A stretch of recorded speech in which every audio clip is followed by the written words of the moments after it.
Sophisticated civilizations, as it turned out, were absolutely terrible at getting anything done. This wasn't an accident, but rather the inevitable result of 12,000 cycles spent perfecting what the assembled species of the Milky Way believed to be the pinnacle of diplomatic sophistication. Their protocols were so intricate, so nuanced, and so mind-numbingly convoluted that the average diplomatic summit required 3 standard years of preparation, and typically resulted in approximately nothing being accomplished whatsoever. Ironically, this was considered the height of success. The Galactic Assembly. A pompous name for what amounted to an overblown committee of self-important beings with too many appendages and not enough common sense, had spent millennia refining their approach to interspecies communication. The results were spectacular. Assuming one's definition of spectacular involved 17 different forms of ceremonial greeting depending on the phase of nearby moons, color-coded negotiation chambers that changed hourly according to each species' biorhythms, and 43 distinct ways to say, "Perhaps we should discuss this further at our next meeting." The strength of our diplomatic corps is our methodical approach. Ambassador Zorlat of the Venduvian Collective would often proclaim, his 7 eye stalks bobbing in what passed for enthusiastic agreement with himself.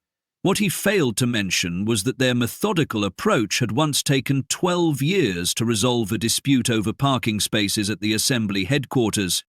Into this well-established quagmire of bureaucratic inertia came the humans, the galaxy's newest member species. Their admission had been a contentious affair, not because anyone particularly disliked humans, though several species found their bilateral symmetry disturbingly simplistic, but because no one could figure out how to integrate them into the existing diplomatic framework. The admission committee had spent 83 sessions debating whether humans should be categorized as bipedal, oxygen-dependent sentience with inefficient thermal regulation, or bipedal, oxygen-dependent sentience with suboptimal sensory apparatus. The distinction was crucial, as it would determine whether human delegates would be seated in Section 7B or Section 7C of the Grand Assembly Hall. Locations that differed by approximately 12 meters but required entirely different ceremonial approaches. The humans, for their part, couldn't have cared less where they sat. "Just put us wherever, we'll bring our own coffee," had been the casual response from the first human diplomatic envoy, a statement that sent shockwaves through the Assembly's protocol division and required emergency counseling for the chief of seating arrangements. What the assembled galactic diplomats failed to understand was that humans had emerged from a chaotic planet where diplomatic relations were often conducted while other humans were actively trying to kill each other. Efficiency wasn't a luxury, it was survival. While the Thraxian Empire was perfecting its 47th revision of the proper hand gestures for expressing polite disagreement, humans were hammering out peace treaties in bunkers as bombs fell overhead. The Arcturian ambassador put it best when she declared, "These humans lack the proper appreciation for diplomatic nuance," which was true in the same way that someone trying not to drown lacks proper appreciation for the chemical composition of water. Humans hadn't had the luxury of 12,000 years of peace to develop 17 different ways to clear their throats before speaking. The Galactic Assembly's latest crisis, and there was always a crisis because what else would justify the existence of 17 subcommittees on emergency response procedures, involved the unexpected collapse of a wormhole connecting the Cygnus and Orion arms. This collapse had stranded approximately 30,000 travelers and disrupted trade routes that had been stable for millennia. Under normal assembly protocols, the response would begin with the Committee for Spatial Anomaly Assessment filing a formal notice of concern with the Subcommittee on Interstellar Transit Disruptions, which would then conduct a thorough review before elevating the matter to the Council of Economic Impact Analysis, followed by, well, the full process was documented in a manual so massive that several smaller species used copies as load-bearing walls in their domicile. The estimated timeline for reaching a formal response was 2 standard years, by which point the stranded travelers would have either established their own civilization or evolved into a new species entirely. It was against this backdrop that the first major human-led diplomatic initiative would play out.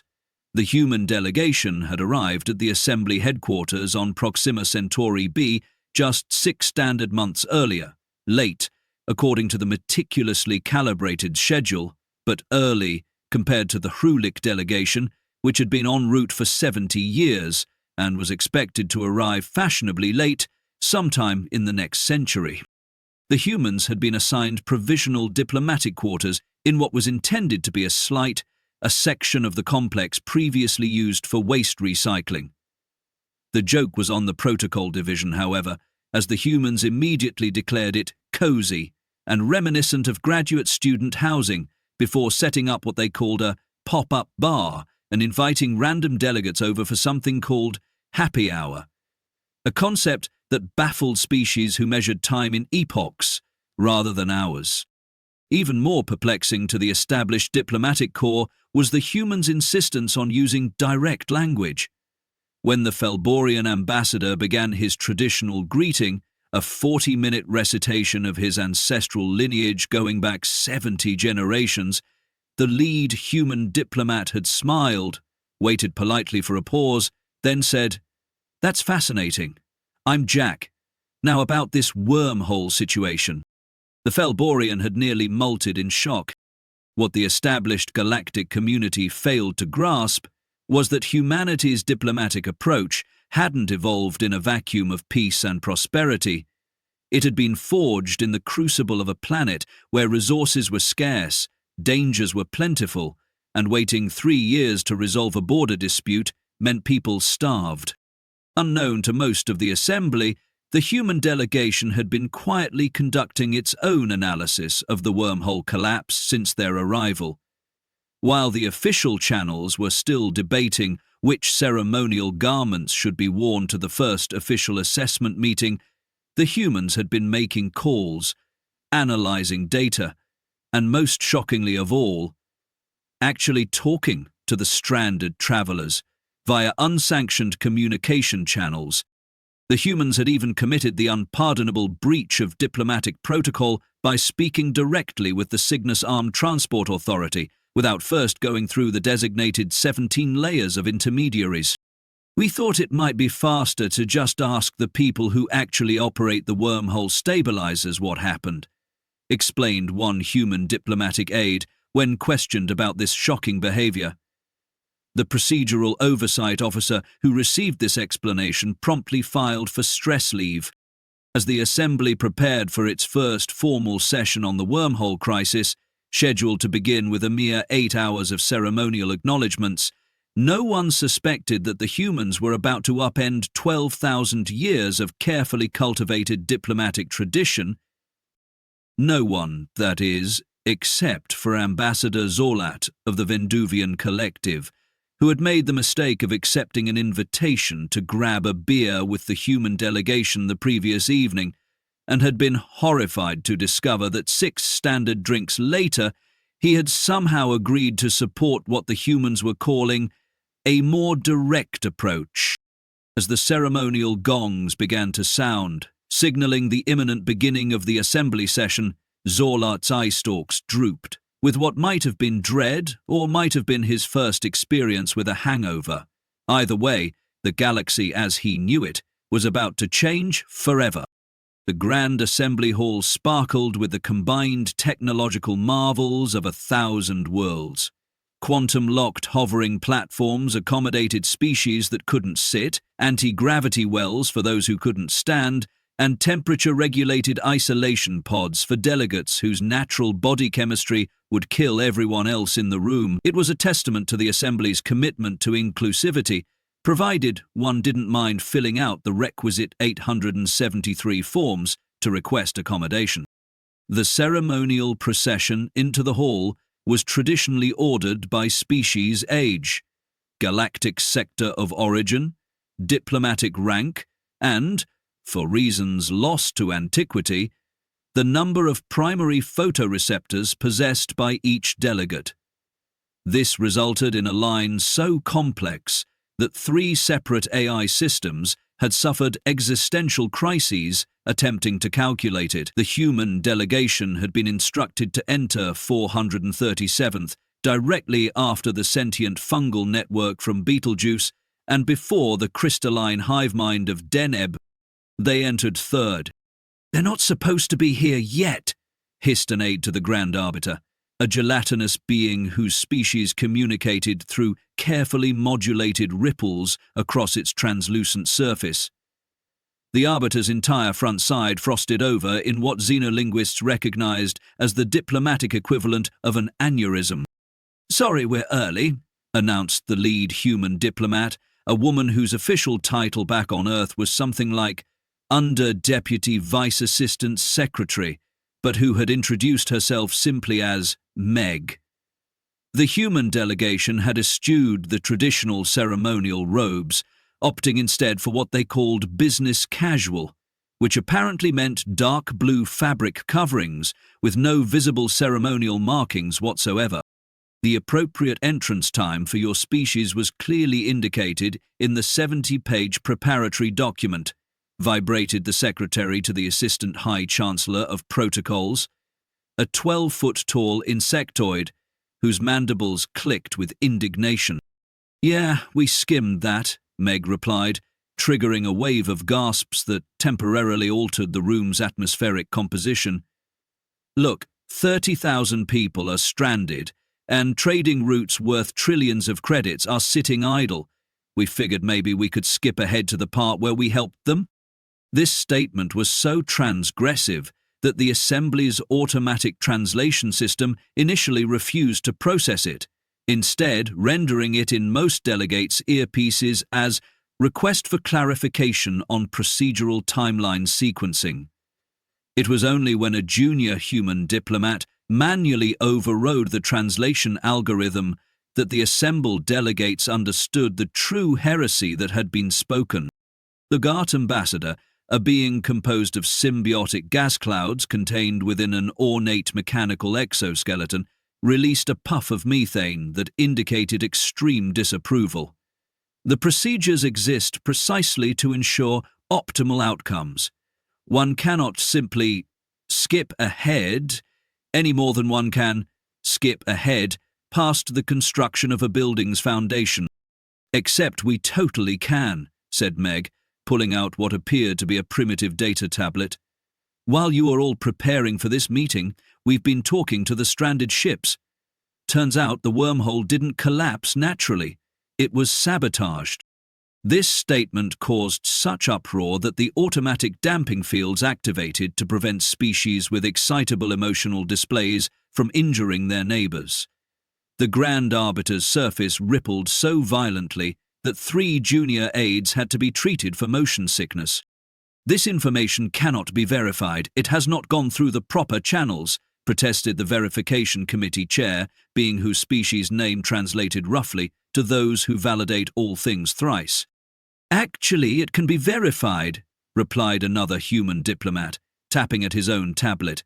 "We've transmitted the raw data to all your systems, along with our analysis and the testimony from the wormhole maintenance crew.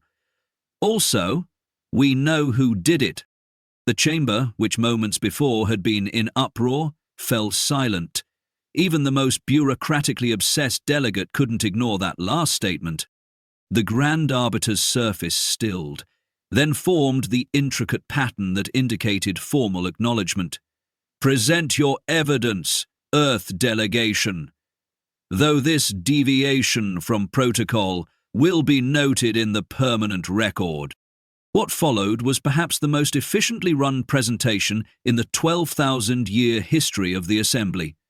While standard procedure called for each piece of evidence to be formally introduced, authenticated by 3 separate committees, ritually blessed by the appropriate cultural attachés, and then contemplatively digested over a minimum 12-hour reflection period, the humans simply showed everything they had. At once. Holographic displays lit up around the chamber, showing damaged wormhole stabilizers, intercepted communications, financial transactions, and surveillance footage. The human presentation lasted exactly 17 minutes, which several elder species found so disorienting that their temporal perception glands required emergency reorientation. So, to summarize, Meg concluded, standing in the center of the chamber surrounded by floating data displays, a consortium of shipping magnates from the Orion cluster deliberately damaged the wormhole to eliminate competition from Cygnus-armed transport companies. They bribed maintenance officials, planted physical sabotage devices, and timed it all to coincide with the annual migration of the Nefari, knowing that 30,000 travelers would be stranded. The evidence was irrefutable, laid out with a directness that bypassed the traditional 12 layers of diplomatic cushioning that would normally be applied to accusations of this magnitude. Several delegates representing the implicated Orion cluster factions began the formal process of dignified withdrawal, a ceremony that typically took 6 hours, but which they were now attempting to complete in record time as they backed toward the exits. "Point of order," bellowed the procedural oversight director, a being whose evolutionary niche had involved memorizing and enforcing increasingly complex social hierarchies among its species. "This presentation has violated 742 assembly protocols. The evidence cannot be acted upon without proper verification procedures." Oof. One of the junior human diplomats rolled his eyes before being subtly elbowed by Meg. "We understand the importance of verification," Meg said, in a tone that somehow managed to be both respectful and utterly dismissive, "which is why we've already dispatched repair teams to the wormhole." This statement caused such profound procedural shock that the chamber's emergency medical systems activated, dispensing mild sedatives through the ventilation system. "You have done what?"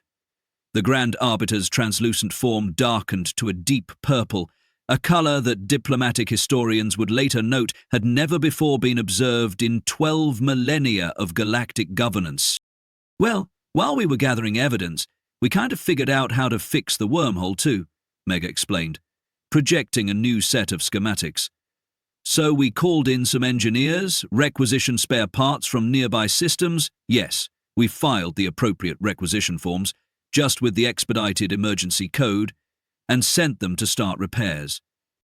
The Logistics and Resource Allocation Subcommittee chair being a methane-breathing entity with 17 tentacles specifically evolved for signing forms in triplicate, began emitting distress pheromones so potent that its section of the chamber had to be sealed off and vented to space.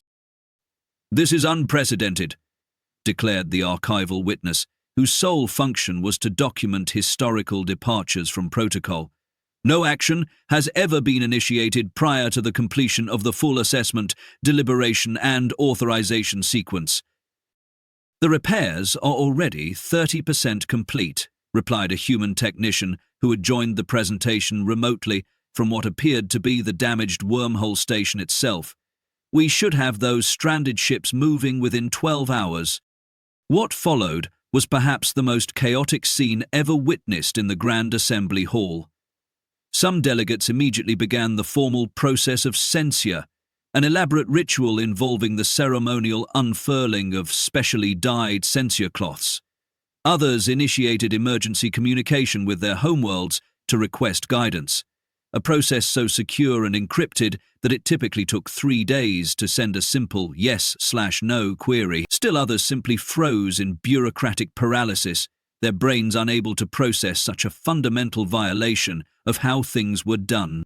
Through it all, the human diplomats continued calmly displaying data, answering questions, and occasionally checking updates from the repair team. But the authorization committee hasn't even been formed yet," sputtered a representative from a gas giant species. "The proper sequence is assessment, deliberation, authorization, implementation, review."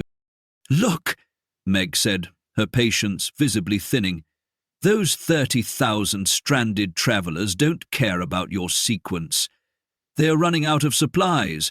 Some of the ships weren't designed for extended life support.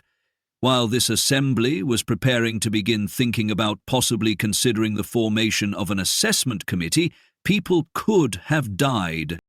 This statement, the blunt acknowledgement of practical consequences over procedural correctness, was so alien to most delegates that their translation devices struggled to render it in concepts they could understand.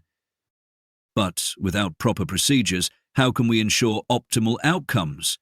Asked a genuinely confused delegate from a species that had evolved in perfectly predictable seasonal cycles and found the concept of urgency literally incomprehensible. Sometimes the fastest procedure is the optimal one, replied Meg. On Earth, we have this saying, perfect is the enemy of good enough. This concept was so revolutionary that several philosophical species requested it be repeated 3 times so they could contemplate its implications. The translation into the ancient Volmaxian language reportedly caused a minor religious awakening among its speakers. As the initial shock began to subside, practical questions emerged from the chaos.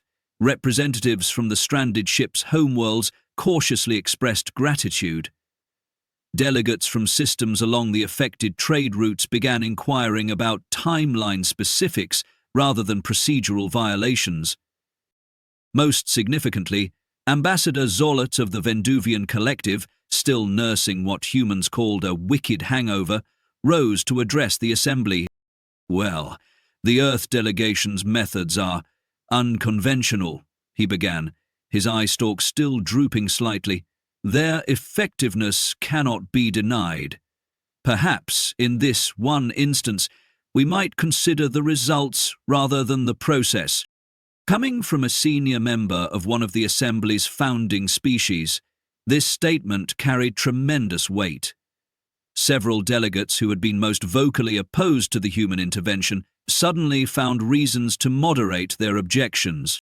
As the shock of the humans' procedural violations gave way to cautious appreciation of their results, the Grand Arbiter called for an emergency recess. Not through the traditional formal declaration, which would have taken 40 minutes to properly articulate, but with a simple ripple pattern that translated roughly to, "Everybody out, while I think about this." The Assembly delegates filed out in various states of bureaucratic distress, procedural confusion, and, in a few notable cases, actual hope that something might actually get done in less time than it took a minor star to complete its life cycle. As they exited, Meg turned to her human colleagues with a small smile. Phase 1 complete. Now comes the hard part. What's that? Asked a junior diplomat. Meg's smile turned just slightly predatory, making them think the whole thing was their idea in the first place. The emergency recess lasted precisely 53 minutes, a blink of an eye by Assembly standards, where recesses typically provided enough time for minor evolutionary changes among shorter-lived species. When the delegates shuffled back into the Grand Assembly Hall, they found the human diplomats gathered casually around a refreshment station they had apparently installed without authorization during the break. Coffee? Meg offered to the passing Arcturian ambassador, who recoiled as if offered liquid plutonium. Which, to be fair, caffeine might as well have been to the methane breather's physiology. The Grand Arbiter's surface rippled with the formal pattern of resumption of proceedings, a delicate wave-like motion that would normally be followed by 8 hours of ceremonial re-acknowledgements. Instead, the Arbiter skipped directly to the decision phase, causing several traditionalist delegates to emit their species equivalent of gasps. The Assembly faces an unprecedented situation, the Arbiter's translated voice resonated. The Earth delegation has presented evidence of sabotage, initiated repairs without authorization, and bypassed approximately 97% of required protocols.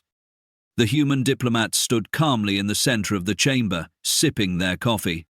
However, the Arbiter continued, preliminary reports indicate that their repair efforts are succeeding. The first stranded vessels have already begun transit through the partially stabilized wormhole. A low murmur rippled through the assembly. Success? Without the proper procedures? The concept was so alien that several hive mind species temporarily disconnected individual units to process it separately.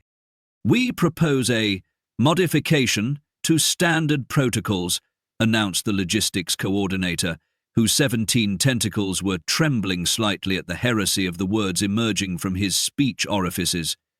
A temporary emergency framework that acknowledges the unusual efficiency of the human approach while maintaining our commitment to proper procedure. Meg caught the eye of her fellow human diplomats and gave an almost imperceptible nod. This was exactly what they had predicted. The assembly couldn't admit that their entire procedural framework was unnecessary, but they also couldn't ignore demonstrable results. The proposed framework would allow for what we're calling...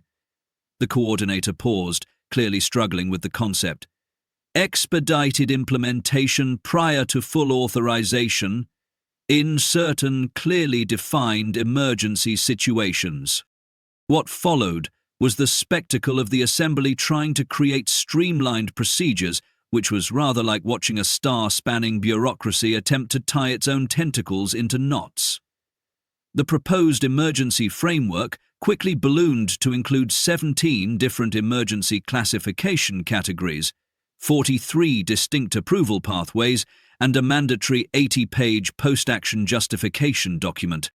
Perhaps we could simplify further, suggested Meg, stepping forward. On Earth, we find that the most effective emergency protocols can fit on a single page. The very concept of a one-page protocol caused such cognitive dissonance that the translator systems briefly crashed, leaving the chamber in momentary confused silence. When the systems rebooted, Meg continued, 3 questions. Is there immediate danger? Can we help? Should we help? If yes to all 3, we act, then file the paperwork after. The simplicity was so shocking that the procedural oversight director actually fainted, collapsing into a heap of ceremonial robes and bureaucratic indignation. Impossible, declared the Thraxian representative. How would one determine authority, allocate resources, assign accountability, maintain hierarchical consistency? Whoever's closest helps first and calls for backup, Meg replied with a shrug. Resources go where they're needed most. Everyone's accountable for what they do, and hierarchy, she grinned, hierarchy sorts itself out when there's actual work to be done.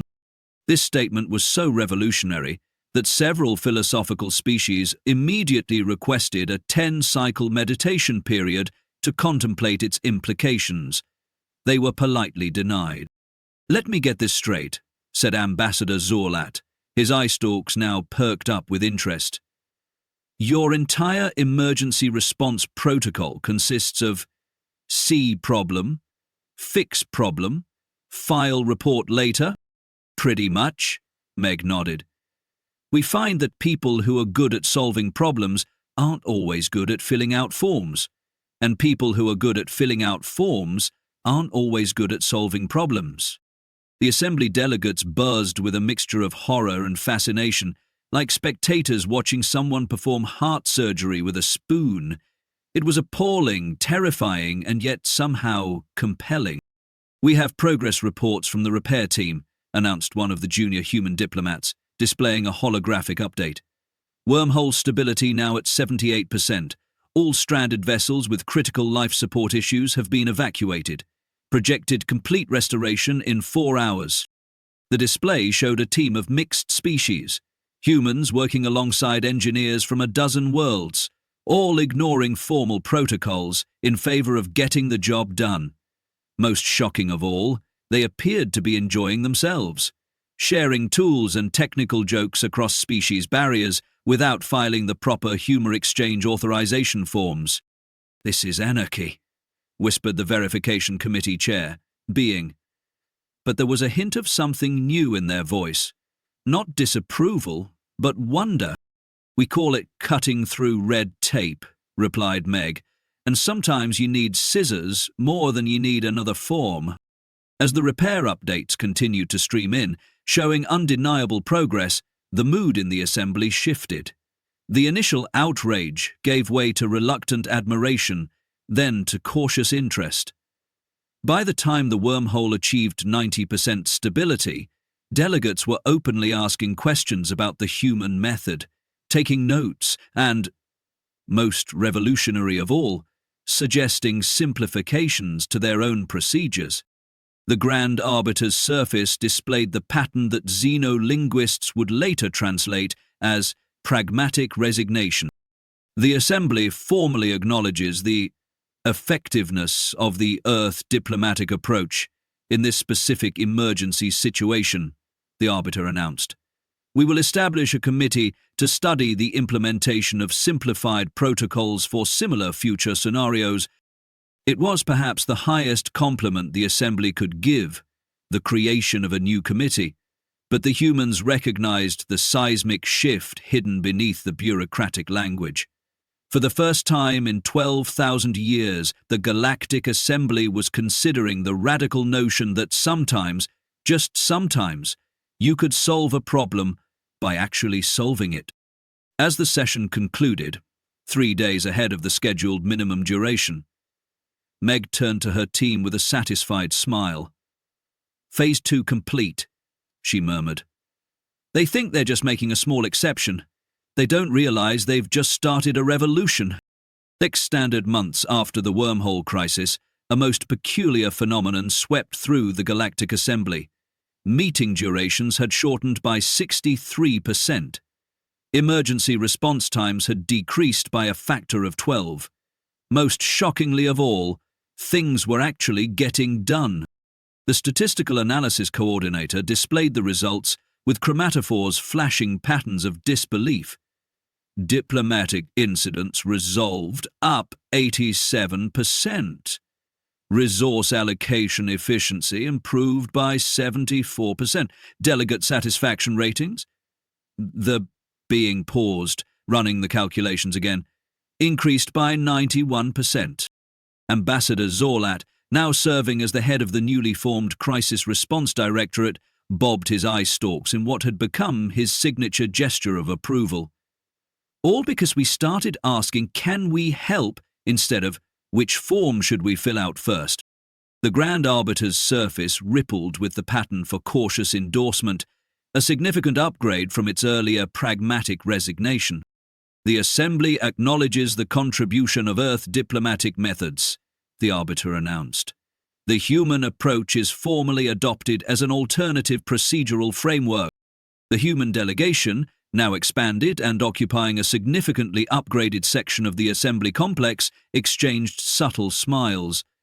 They had achieved in 6 months what would have traditionally taken 6 centuries. Throughout the Assembly, signs of change were everywhere. The most obvious was the proliferation of coffee stations, now modified to dispense appropriate stimulants for 14 different biochemistries. More significant was the adoption of what humans called deadlines and action items, concepts previously considered too radical for the galactic bureaucracy. Most telling was the new emergency response protocol, unveiled in a ceremony that took only 20 minutes instead of the traditional 3 days. "See problem. Fix problem. File report later." "You realize what you've done, don't you?" asked an elder Nyogard diplomat, approaching Meg at the ceremony's conclusion. "Helped make things more efficient," she replied innocently. The Nogart released an amused puff of methane. "You've weaponized simplicity against the most complex bureaucracy in galactic history. 12,000 years of carefully cultivated procedure, undone by 3 sentences." Meg shrugged.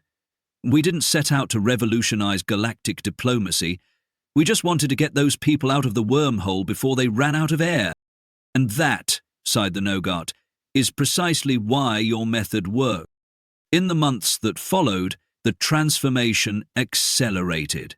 Species that had previously required 17 different forms of greeting now practiced what they called the human nod.